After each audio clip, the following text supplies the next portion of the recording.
Welcome to the Strength Club Q&A video.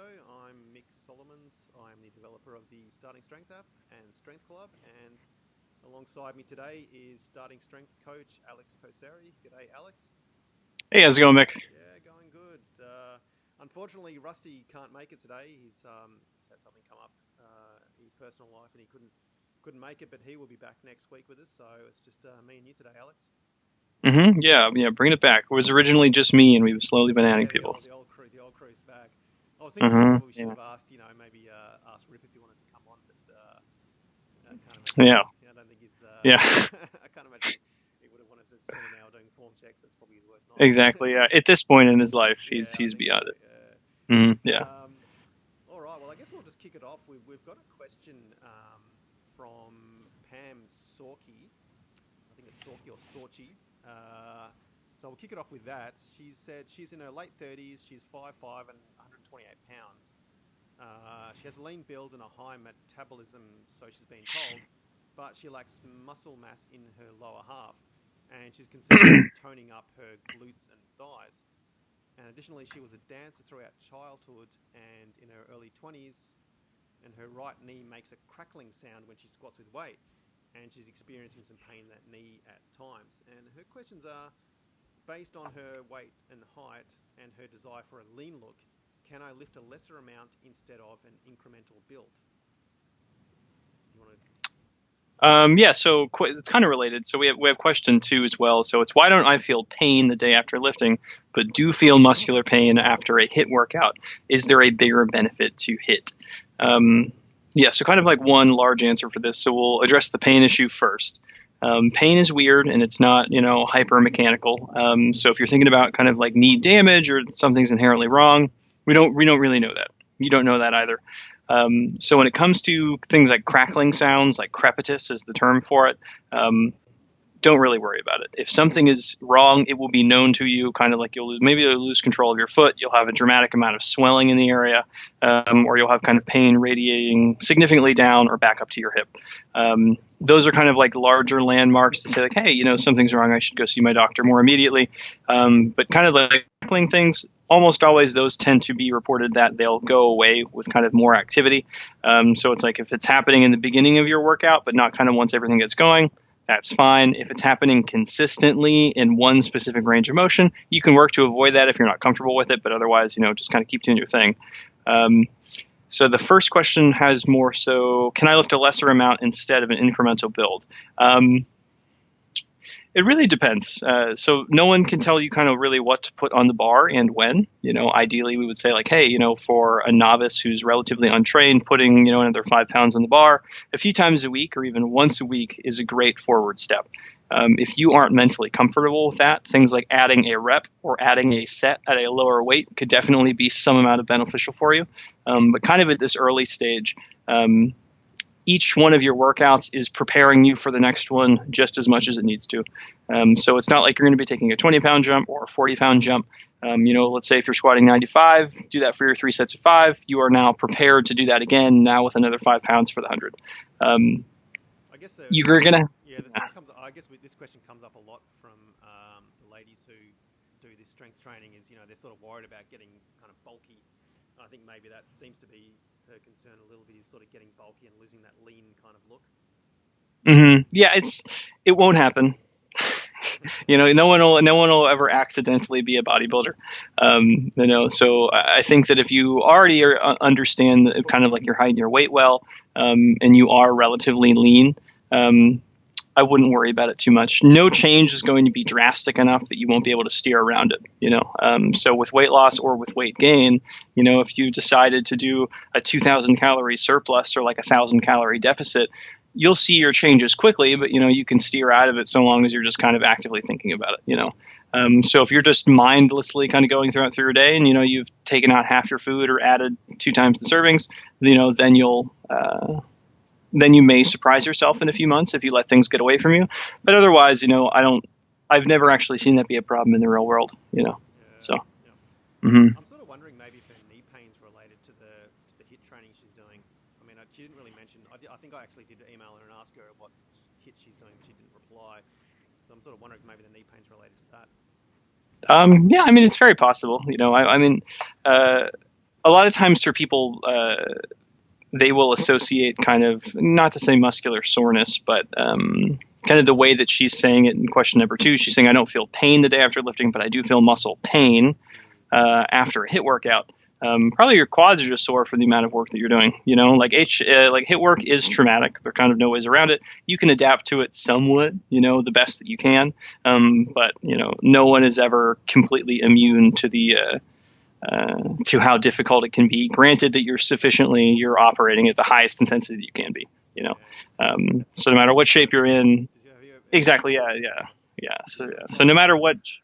I did, actually. We used to do that a lot. I've done that for many years of my life.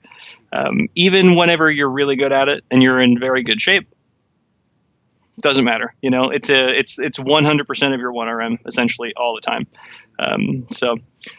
But yeah, so for a lot of people, they'll be able to go through the first 5 or 6 months of their strength training career if they're doing it very conservatively and not feel sore more than like once or twice.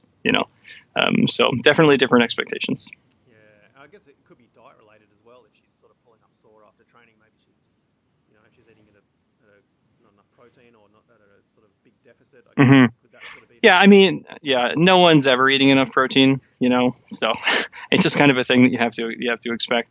But I would say, kind of, whenever thinking about those things, you just kind of have to assume that they're doing everything else correctly, so who knows? Yeah. Okay. All right, Pam. Well, hopefully that answers your question. If you can give us a few more details, I think we could probably answer it a bit more accurately for you. But yeah. That's about as best we can do. All right. Yeah. Let's get cracking with some videos. So we're going to look at Adam Bull first. Sorry, no, that's not right. Adam's next week. Alan Clark bench. We're going to look at. Okay. All right, we've got that running now. Looks like he's using a standard setup there, standard plate. Kind of one of the old, not rotating plates. That's interesting. Yeah, screw collar. God, it looks like that'd take about 3 minutes. 10 minutes to get set up. Yeah. Yeah, so the first thing that I'm seeing here is that you're a little bit high on the bench. So scoot down so that your eyes are slightly south of the pins or the hooks for you. And then from there, you can kind of really speed the whole thing up. You don't have to go kind of this robotically slow. If this is the most weight that you have, just switch to push-ups. I'm not really sure, if you're staying at kind of, I think that would probably be, I think those bars are 25, so that would be 75 pounds for a relatively large adult male. So you may not be getting too much out of this, Alan. But speed your rep up, widen your grip up about kind of 1.5 inches, 2 inches, and touch a little bit higher on your chest. How narrow your grip is making you touch a lot lower than you have to. So move your hands out kind of the edge of the knurling as much as it is on this bar, and then touch a little bit higher on your chest, and add as much weight as you can given that setup. So yeah, I think the thing about this is his forearms are kind of pointing inwards at the bottom, which probably is a bit sort of too narrow, I guess. Yeah. So where should his forearm position be when he's at the bottom there? You're aiming for it to be vertical. It's not going to be vertical when viewed from the side because the elbows have to be in front of the bar. But when you're looking at it like this, I don't want them tilted in or tilted out. I just want them straight up and down. So. All right, Alan, there you go. So next person we're going to look at is... We got Chris K. Chris K's squat. Okay. Okay, that's running now. So he's got the weight on the bar. A lot of plates on the bar. Yeah, is it 4 or 5 plate? I think it's 4. Yeah, I think it's 4. Yeah, they blend in pretty well. The bar's definitely bending. Let's keep watching this. Looks like a pretty clean squat so far. Depending on kind of what federation you would be lifting in, you would get whites for this. Personally, I like to squat a little bit deeper just for the sake of assurance. Just as deep as you can without sacrificing any sort of hamstring tightness or lower back position. But I think these look pretty good.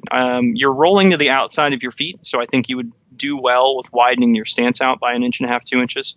And if you're watching this, it is a little bit hard to see because he has black shoes and a black floor. So you kind of have to pay attention to his ankles more than his feet. But outside of that, these are pretty solid. You're lifting your chest up a little bit early as you are, but it's working for you. I don't know how much I would change that, but I would definitely widen up your stance a little bit. and then go a touch deeper. I think with the widened stance, I think that would sort itself out on its own. So those were good squats. Those were good squats overall. Yeah. Squats, Chris. Good weight too. Mm-hmm. Yeah, I think anybody who's really complaining about those would just be nitpicking, just being overly picky. So yeah, keep doing you. During the week, email me and when we sent out the last email to the list about getting your form checks done, someone actually emailed me and said, why would I want these coaches to get my nitpick everything, even if it's a perfect squat, they're still going to nitpick because that's what they do. I was like, yeah. Exactly. I mean, there's after a certain point, it's always just like, that is as good as it's going to get. So, you have fun with it. So, yeah. So this one up is Gail A Squat. It's a neato name. Neato wire rack. Okay. Rack there. That's a nice little rack they've built for themselves. Okay, interesting. So there's definitely a lot going on. The first priority would be getting her to depth. So what you're going to have to do is you're going to have to bring her entire foot in. So bring the whole stance in laterally and then point her toes out a little bit. Think about aiming them at the uprights of the squat rack is a good place to start. And then from there, you're going to have to start with the body weight squat progression again. So teaching someone where depth is. And once they know where depth is, then they kind of reestablish the whole squat. So I would get the bar off the back, figure out where depth is. And then that process is relatively simple. So you'll get her into that squat stance. You'll put her hands together in a gable grip. Then from there, she'll reach down, get her elbows inside of her knees, and then she can rotate her hips down until she's at depth. And then depth, what we're looking for there is the crease of the hip below the top of the knee. So not level, but slightly below. So she's strong enough to kind of move this around, and I don't think, looking at this, that she would have any sort of like mobility problem or anything like that. She just needs to be taught where that position is. So a coach in person would be able to sort that out in like 45 seconds, or just look up kind of the learning to squat videos on the Starting Strength channel, and you'll definitely be able to sort that out pretty quickly. So yeah, I think what do you think about that, the squat stretch? I think that's sort of recommended in the book. That's kind of the first step of getting into that sort of bottom position. Yeah. So the squat stretch is good in that it will put people way below where they'll need to be. Granted, like they're, not incredibly tight or just kind of, like really short torso, very long femurs. So that's a good way to reinforce that position. They're just getting your ass all the way down to your ankles, shoving your knees out really hard with your elbows. So that's a good place to sit in to learn to be mentally comfortable with that. For younger trainees, you won't need that often, because it's pretty rare to find someone who's like 30 or even like 40. He'll have a very horrible time getting into a squat position, but if you're working with someone who's like a little bit older or just kind of, not as genetically gifted with these things, you'll oftentimes have to spend a lot of time figuring out where that depth position is. So, You kind of see looks like she's really trying hard to keep her torso upright as well. And I guess it's probably she's starting to look up as she. Yeah, 100%. Yeah, she's kind of fighting the correct position, so this just kind of needs to be like just reworked from the ground up. Whenever you kind of have like a dramatic deviation in form, it's best to almost start completely over as opposed to like trying to modify a few things here and there. So. Yep. Yep. Okay. Gail. Up next, we got Graham. Yeah, Graham. We've had Graham before, haven't we? I don't know. I don't recognize him. I think he was benching the last time we checked his. Oh, okay. Yeah. I think we had him on the bench last time. Anyway, so it's playing now. He's deadlifting. Did it say how much weight was on the bar for Graham's? No, I don't think so. No. Okay. I'm guessing he's not. I'm guessing there's another plate behind that 10. Yeah, I would hope so. Yeah. So I think I see a blue plate there. So that's a 45. So I think this is only 185, 170, 180, 175 tops. And then this definitely looks pretty light for you and is only a set of 2. So there's not too much information being to be given here because it's kind of deadlifting the empty bar for a guy kind of around your size. But what I can see is that you probably are dropping your hips too much on your working sets because you are setting your back by rocking backwards. So a lot of people think that the whole chest up process of getting thoracic into lumbar extension means rocking back onto your heels. And then the arm gets a little bit too vertical. So it's not a problem now at that weight for you. It will be a problem whenever there's a few hundred pounds on the bar. So think about keeping your armpits right over the bar instead of pulling your shoulders behind it. Thinking about craning it up with your back. So as counterintuitive it sounds sometimes, but you need to extend your back and then elevate the whole thing at the same time instead of leaning backwards into it. I'd be interested to see what it looks like with a heavy weight, so send another one in, with some more plates on the bar. I see you have a 35 in the background there, so just pop those on. So yeah, maybe a set of 5 as well would be sort of handy as well. Yeah, definitely. Mm-hmm. And we've got Linnea. That's a cool name. Yeah, I'm gonna call it Linnea. Oh, Mm-hmm. she. I think she's an athlete. She's a cyclist, I think. That's right. Nice. Okay.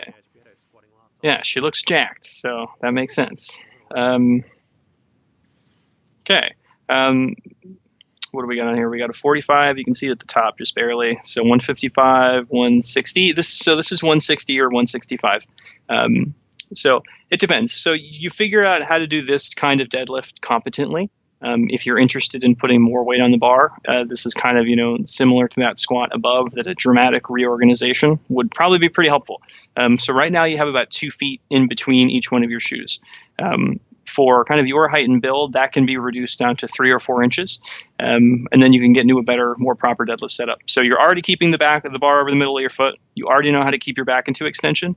Essentially, you're just going to have to figure out where the correct stance width is for you, or a stance width that is going to allow you to put more weight on the bar. So realistically, that's probably going to be 3 to 4 inches between your heels with your toes pointed out a little bit. And it should feel significantly more natural from that point. The one thing I will say is on your descent, you are unlocking your knees first and having to clip the bar out, around, and in front of it. Phil Meggers has a really good video on this. It's just called looking down in the deadlift or the descent in the deadlift. I'm not sure off the top of my head, but it's on the Starting Strength YouTube channel. When you're descending, look down in between your feet, and then basically you're going to place the bar right over the middle of your foot. You're going to send your butt backwards in space. That way you won't be clipping over your knees on each rep. And again, kind of like the previous problem, it's not so much of an issue now because this is still really light for you. She could have pulled this for 15 reps. But whenever it is heavy, that will be an issue, But otherwise, these were good, promising deadlifts in terms of back extension and strength, You just got to get the stance width very narrow. So, yeah, definitely. She's doing a good job there. Mm-hmm. So with the, I find this a lot. A lot of people seem to have the issue of when they are descending on a deadlift, how to actually do it. Seems like it could. Mm-hmm. What was that video you mentioned before? Was it Phil Meggers? Yeah. So Phil Meggers, he is an awesome coach. Yep. So Phil, let me just find the.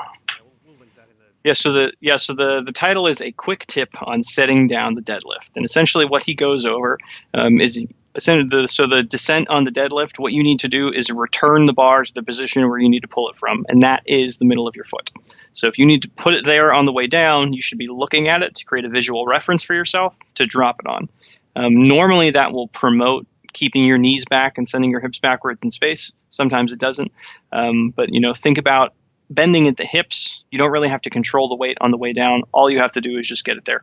It's the exact opposite of the way that you set up to pull it in the first place. So your knees are going to be the last thing to bend, similar to how the shins come forward on the deadlift setup pretty late in the game too. So. Okay. Mm-hmm. Yeah. Nicole S Deadlift.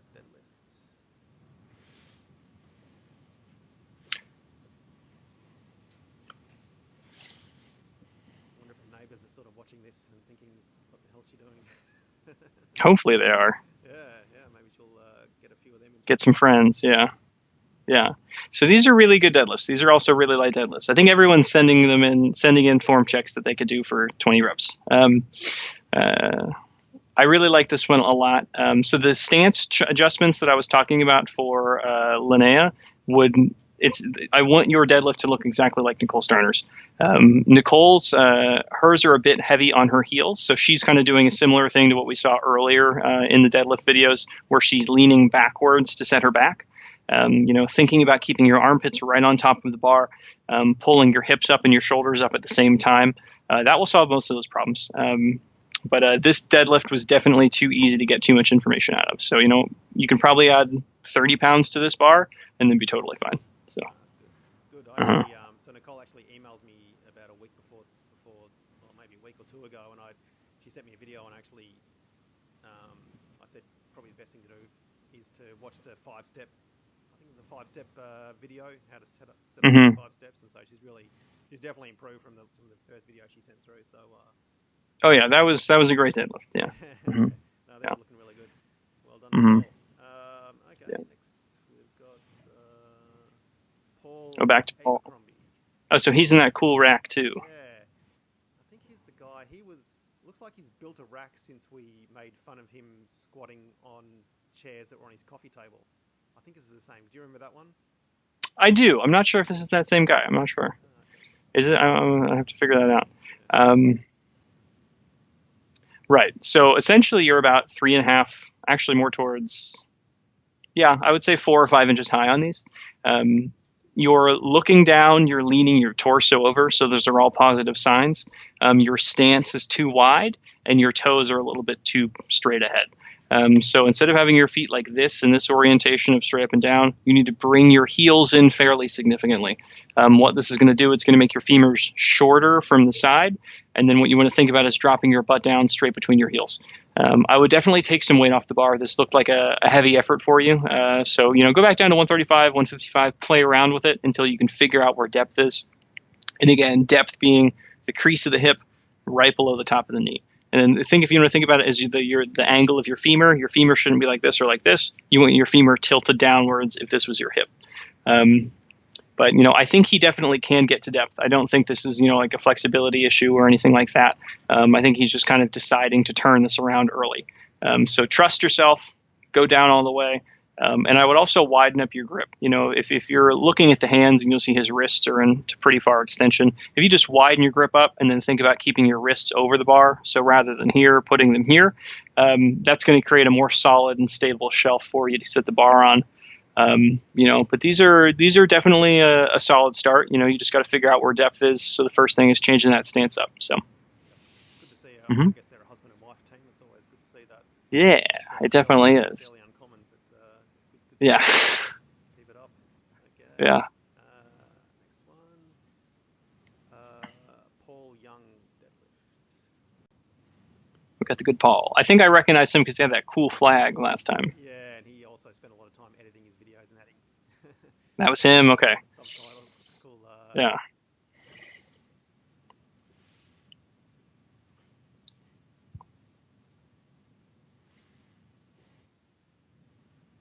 There's a decent amount of things I would change on here. It seems like he's clipping in between videos, or he's cutting out the dead time in between. Yeah,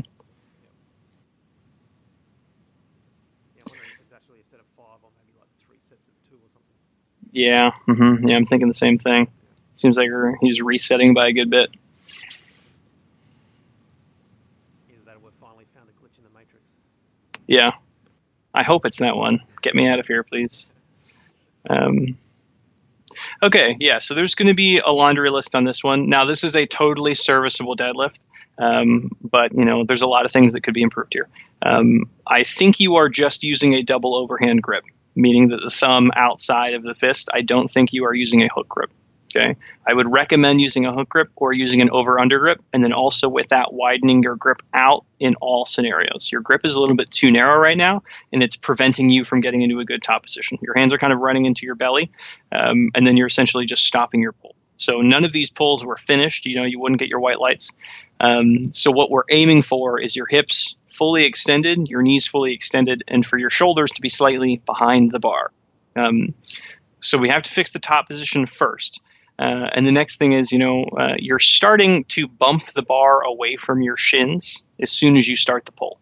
So the hips are kind of dropping just a tad. The bar is bumping a little bit, and it's slightly forward of midfoot.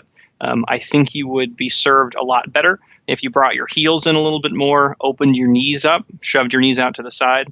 And that is, again, related to the grip width. So the wider the grip, the wider the knees can get. And with wider knees, you'll be able to set your back into a little bit of a better extension because you'll have more room for your belly to push down through.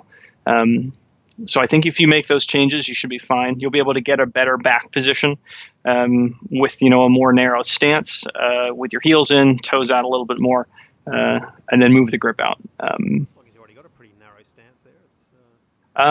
He has a pretty narrow stance, but his toes are pointed very far forward. Gotcha. So they're basically straight. Yeah. They're basically straight ahead. And then with that, so you'll see it, if you're looking during his setup, his belly is just kind of sitting on top of his thigh. I need him to move his thigh out of the way so that his belly can push down through. Gotcha. That's essentially what it is. Well? I mean, he's got a belt. Who cares? They're helpful. I like them and they're cool. If you don't want to use them, it doesn't matter at all. So yeah, for a lot of people who already know how to set their back into extension, belts aren't they don't make that big of a difference whenever they're learning the deadlift. If you don't know how to set your back into extension, it can be a really good tool for figuring out how to do that. So. Cool. Good stuff.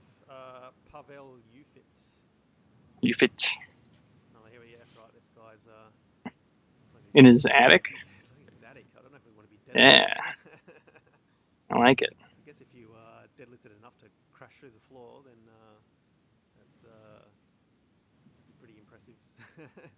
Maybe send us that one, Pavel.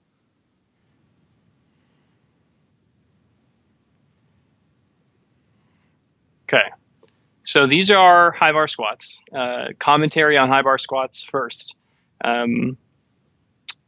They're too depth and the bar isn't really secure. So if you are going to do high bar squats, you need to be actively shrugging your shoulders up into the bar. What you don't want on a high bar squat is to relax your shoulders and just sit the bar on your spine. I think you can probably figure out why that one's bad on your own. So you need to be actively pulling your shoulders up and back. And if you are doing the high bar squat, feel free to put your thumb around the bar to create a more stable rack position. If you're this under the bar, yeah. So if you're doing the high bar squat, the wrist over position can kind of get a little bit tricky. So with the high bar, put the bar right in there, wrap your whole thumb around it, and you'll probably be able to get out like a better high bar squat. Do I think you should be doing high bar squats with you squatting, what seems to be around like 125 pounds? No, I definitely think you'd be able to get, more juice out of it low bar. So look up the how to low bar squat videos on Starting Strength. They just released a new one that's really good. You're going to be moving the bar down a few inches, widening your stance by a few inches, and then sending your hips backwards in space rather than straight down. But that's kind of like a complete relearning process more than anything. So hopefully the high bar tips were helpful if you're just trying to keep high barring. So. Mm-hmm. We got Ryan Johnson.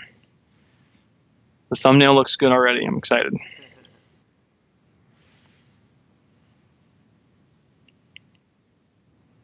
good amount of weight on there too. Mm-hmm. I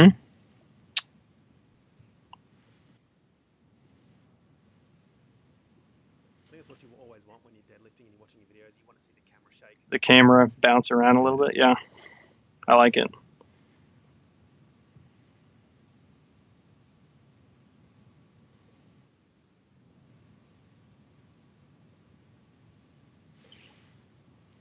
We're on rep 5 here. Yep. You got it. Mm-hmm. Yep. Ooh. Yeah. That last one was a bit shaky, but there you That was a good one. got it up there. That was good. Yeah. You may like a belt. He may enjoy a belt.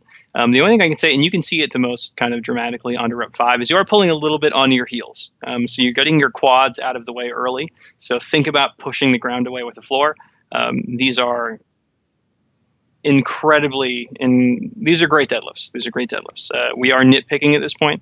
If you're trying to like min-max for competition's sake, I would think about getting more quad into it. It's pretty rare to kind of use a cue set for someone, like squat it up off the ground. Like drive your legs into the ground, think about your knees the whole time. But I think it would be valuable for you to, move the bar up just a tad, think about your knees a little bit more, and really get some more quad in there. But otherwise, these are really solid. I think we have. Did he say how much weight was on the bar here? No, but you can probably guess. It looks like he's got two 20s. I can't tell if it's two blacks in between the green and the blue or not. But it's either close to 300 or around 370, 385. So I think it's actually the latter one. But no, these are great. Back extension's great. Setup's great. And really no complaints. So. How much? A question I sort of struggle with when I've been looking at my own videos is how much movement in the lower back is sort of acceptable. So It really depends. If you can tell something is heavy for someone, then quite a good amount is acceptable. This is a near limit set for Ryan. So if his back is rounding, what do you expect? If someone's able to keep their spine perfectly rigid the entire time, then it wasn't a limit set for them. They probably could have put another 10, 20 pounds in the bar and accepted some amount of rounding. What you're really looking for is an acceptable range of flexion and starting into the correct position. So if the person is starting in a nice rigid pull, an inch off the ground, they collapse immediately, then there's clearly a problem. But if they're fighting with the weight the entire time and you can tell they're intending to keep their back extended, that's really all you're looking for. It's more of an intention-based thing than anything, I would say. So, yeah. With this one, you can kind of see he does keep a nice flat back until he gets over his knees. Then you do see, I guess it's probably the fatigue factor, really. Yeah. Yeah, these are heavy and he's tired. So, yeah. Yeah. Okay, well done, Ryan. Let's see. We got Seth. Yeah. I like this. You look very young and tall and thin. Eat some food, man. Start your bodybuilding career today. I think he's doing Gamet in between sets. Actually, I think I've seen this gentleman post somewhere on either the Facebook group or on the Reddit. I'm not sure. After a certain point, they kind of all blend together, but I think I remember the setup. So. All these white, young, skinny guys all look the same to you. Yes. Yeah. Yeah. So we're going to see the stance needs to widen up pretty significantly. So he has his feet under his hips right now. So. Yeah. So you're going to want to widen the stance up by about 2.5, 3 inches. So even if you just think go through your normal setup like you have been so far, and then just remember, okay, move my left foot out 2 inches, right foot out 2 inches.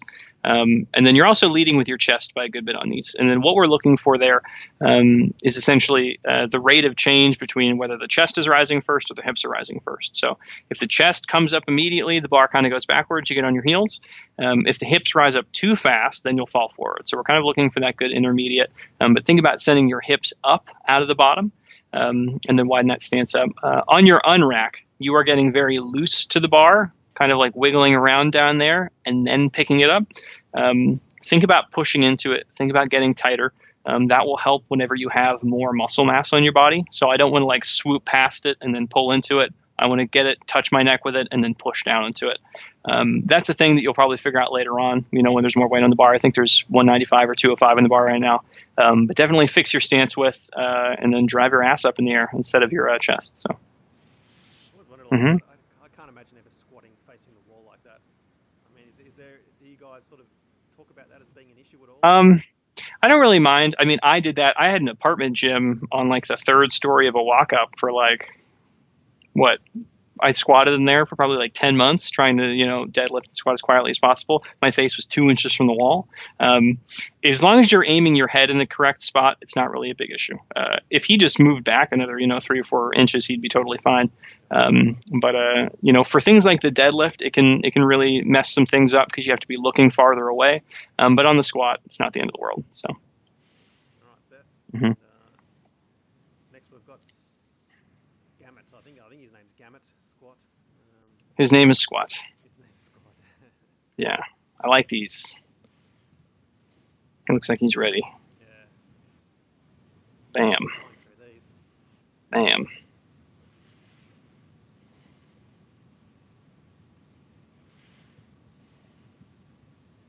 Okay. I'm not sure if those are squat shoes or not, honestly. I can't really tell. If those are just stylish or what. No, I'm pretty sure they. Yeah, no, they look like those Adidas with the narrow. Those are the new ones. Okay, the newfangled. I really dislike how they're trying to make lifting shoes look like normal shoes because it makes our jumps look a lot harder. I wish they were very clearly designated like bowling shoes. So rack position is good here.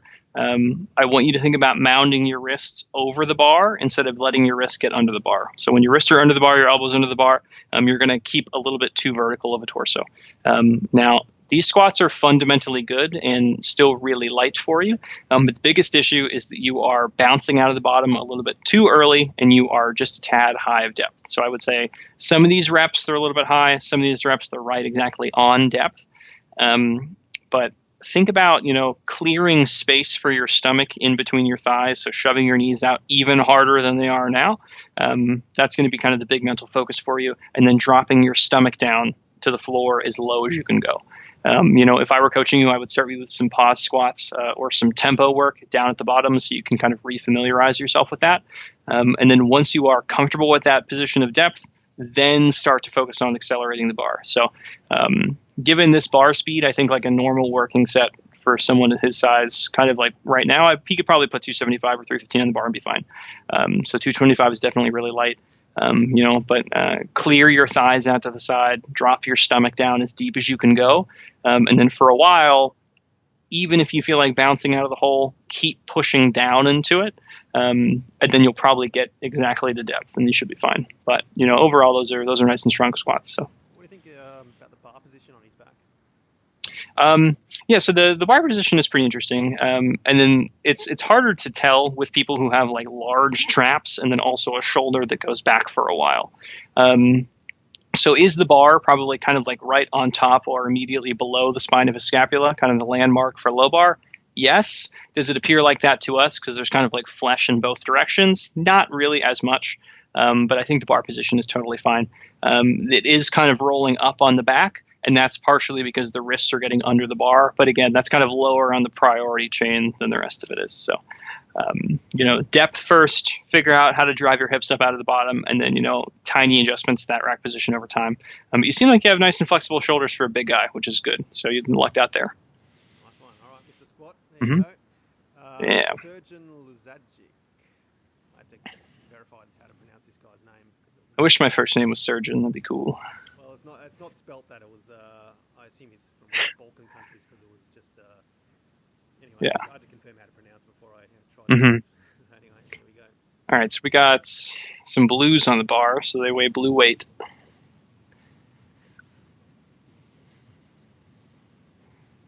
Okay, so these are squats that you're going to see if someone is unfamiliar of how to set their lower back into extension. So he is initiating these reps by allowing his lower back to round. So with these, kind of similar to a lot of the squats that we talked about earlier, this is one of the ones where you need almost like a full reset for a little bit, figure out how to maintain lumbar extension in the squat or really kind of all together. And then from there, he'll be able to put, on an expedited LP, he'll be back at his working weight in a few weeks. So the goal here during the squat is to have little to no movement, essentially from your spine all the way down to your sacrum, right all the way down to your tailbone. The movement is coming from your hips. So it's your back and your hips rotating around your leg. It isn't your back kind of bending back and forth to get any sort of movement. So on these, you need to think about pushing your belly down in between your thighs, aiming your butt behind you, picking your chest up. But you'll see this kind of a lot in that demographic of older males who don't know how to kind of pick their butt up and pull their spine into lumbar extension. So to learn that, you can do something like a Superman, like you lay down on the ground, you pick your knees up and your feet up off the ground and your arms up at the same time. In the gymnastics world, that's called the arch body hold. So if you look up arch body hold, figure out how to hold that for 10, 15 seconds at a time, do a ton of reps with that. You'll produce a large burning sensation in your lower back and your glutes, and then you just try to replicate that sensation on your squat. So I would go down to 135. I think those blues are 45 pounds. So go down to 135 for a minute. Figure out how to keep your lumbar spine into extension, and you should be good to go from there. The rack position, the knee position, and his attempt at the torso angle all look fine, but you're going to have a hell of a hard time adding any significant weight to the bar if you're having that much movement in your spine the entire rep. So if there's what you'll see with people talking about like butt wink, it's whenever someone goes slightly too deep for their anthropometry and the back has to round. That movement in the spine, it's avoidable if you just don't go that deep, but it's not really kind of make it or break it. But if you see movement in the spine as soon as the squat starts or even before the squat starts, that's a good indication that you'll need like a reset to figure out how to fix that. So, Never have noticed that. Yeah, that's almost the hardest one. So in kind of the coaching gambit is whenever you run into those ones, you're like, darn, got to figure that out. So, Right. Yeah. Surgeon, thanks for that. Trevor Anderson. Squat. Yeah, Trevor. Oh, I recognize him. He sent in a video with, or someone in this gym did at least before. Yeah. Yeah, okay. I think it might have been his daughter. Dude's got great hamstrings, man. Way to go. I didn't want to say it. Killing I it. look at his legs going, damn, I wish my legs looked like that. Killing hams. And he's got 275 on the bar. So so really no complaints about these. You are no major complaints. You can keep squatting like this indefinitely without running into any major problems. If you want to optimize it, drive your hips up out of the bottom instead of your chest. You are unfolding with your chest. So if this is your shoulders, this is your hips. You're unfolding. You're pulling your chest back over your hips. Save that for later. Okay. Drive your butt up in the air before your shoulders, and the bar will move a lot faster. Outside of that, you'd probably benefit from some squat shoes, make your life a little bit easier. And the next thing is, I think you're holding a lot of weight with your hands. So it kind of looks a little bit shaky. Kind of pull your grip in a little bit more, push your chest forward, pull your shoulders back. It should almost feel like your hands are locking the bar onto your back, and 100% of the weight is routing onto your shoulders. So outside of that, those are pretty solid squats. So. Oh, they look good.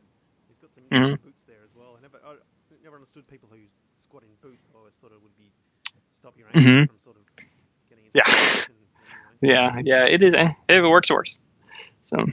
Good stuff, Trevor. We got Tyler Lauzon. Oh yeah, he was squatting with the Duffalo bar the other day. Okay, I remember. That thing is okay. Yes, yeah, those are great. Is it for people who kind of struggle to get the shoulder flexibility to do low bar squats? Or? So you'll see like massive guys use it. So like Chris Duffin will use it, when he squats like 900 pounds, just because the rack position is a little bit more secure for him. So his shoulders can't get here, they can get to here. And then you also see it for people who have kind of like flexibility issues in the bench press as well. So they'll kind of take that wider grip, tilt it out a little bit more. But you'll either see it on dudes who are monsters, they're 300 pounds of muscle, or kind of older populations who can't really get into the correct shoulder position. So as for these squats, Tyler, these are still a little bit high. You need to be more patient in the bottom position. And given how strong you are, so this is, I believe, 335, unless those are 25s, I'm not sure. But you're strong enough to get to depth. You'll probably see a higher return if you can stay there for a little bit longer. So think about sending your butt backwards in space. Right now, your depth is getting cut off because your hamstring is running into your calf, and that's telling your signal, I need to go up now. That's my depth cue. Think about sending the whole system backwards. Think about rocking onto your heels, and you'll likely be able to get to depth the next time you try it. You are picking your head up out of the bottom, and then with that tends to make the torso angle go a little bit more vertical. With more vertical torsos, the knees come forward. Keep your eye down. There's kind of that, I think it's a kettlebell or a small medicine ball in front of you. If you just aim your entire face in that medicine ball the entire time, you should be fine. But other than that, just keep adding weight. I think this was more weight than last time. And you're also wearing a 5% short. So rest in peace, Rich Piana. What was that? So 5%, it's a brand started by Rich Piana, who's a bodybuilder who unfortunately passed away a few years ago. You'll see his brand and his clothes floating around here and there. So yeah. Yeah. Okay, good stuff, Tyler. Next we have, this is the last one, Vijay. We're not sure how much we'll be able to see here. Okay, there we go. He's going down a little bit. The video sort of gets a bit. Oh, the camera's moving. Awesome. Okay. So he actually had a couple of questions as well. So he said he weighs 152 pounds. He's been doing starting strength for 6 weeks now, and it's the first time he's ever lifted in his life, and he only trains 2 days a week due to a slow recovery time. And he's squatting 100 pounds there.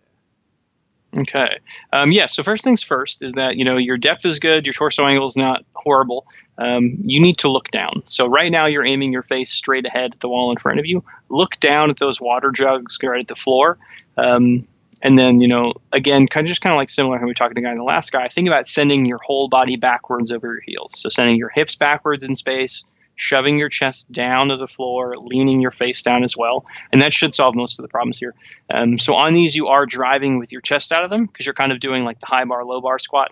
But think about driving your hips up in the air rather than your chest, and you should be good to go.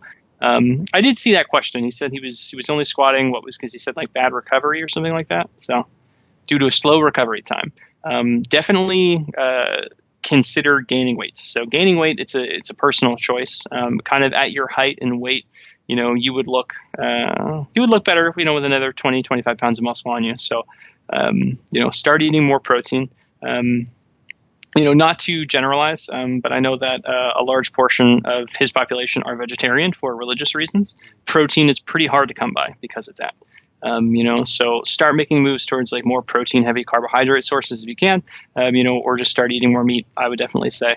But if you're only 6 weeks in and you can only train 2 times per week because of recovery, I would definitely say it's either food or sleep at that point, because this is still such a novel process for you. So get some more food in, get some more sleep in. And also squat shoes. So your mobility is pretty good, so you can sail down in depth just fine. But I would definitely say squat shoes would be helpful, and along with everything else. So replace all those jugs of water with milk. Is that what you're saying? Yeah, that would definitely work. Yeah. I haven't seen a 5-gallon jug of milk, but I'd be interested to. So maybe Starting Strength should franchise that. Yeah. As many people I've worked with, I've actually never recommended anybody ever to Gamet. I've never recommended it because I haven't met a single person who doesn't like eating just food. You know what I mean? Yeah. I'm sure because I'm just like, hey, you can also just eat more food. People like eating way more than drinking, I found. So yeah. Well, I think it's only really recommended for sort of young males who can't put on weight, but so what I did, so I was pretty fat in high school, and then I lost a significant amount of body fat. I was at my current height of around like 5'10", 5'10 and a half, at around like 137, 138 pounds. No muscle mass in my body. And then I would have like Chinese takeout normally for dinner. I would go to McDonald's and I would get 5 McDoubles every day. That was like my lunch order. Yeah, that was pretty great. And then I would have like the college mess hall, like buffet style food in the morning for breakfast. So very healthy.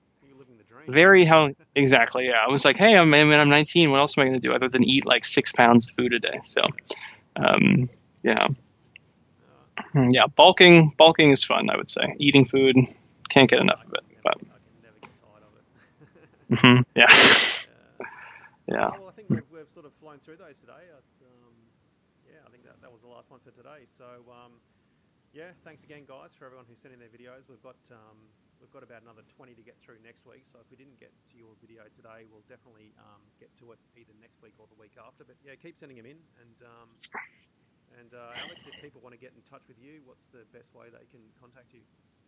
I'm really active on the subreddit. I've taken it upon myself to, hang out there. A lot of the other starting strength coaches, tend to avoid Reddit for what it is, which I totally understand. That's the Starting Strength subreddit. Yes. So if you just look up R Starting Strength, I'll be popping around on there. Otherwise, you can find me at my website. So that is AKOE strength.com. So AKO Strength. We'll throw a link in the description to that too. I work with a lot of athletes who do, either like powerlifting or actually do a lot of martial arts. So like grapplers, jiu-jitsu guys, wrestlers, judo guys, things like that. And then also a lot of general population people too. So, shoot me a line. And then, I think that's about it. Cool. All right, Alex. Well, thanks for your time, and we'll see you next week. Absolutely. See you guys. See ya.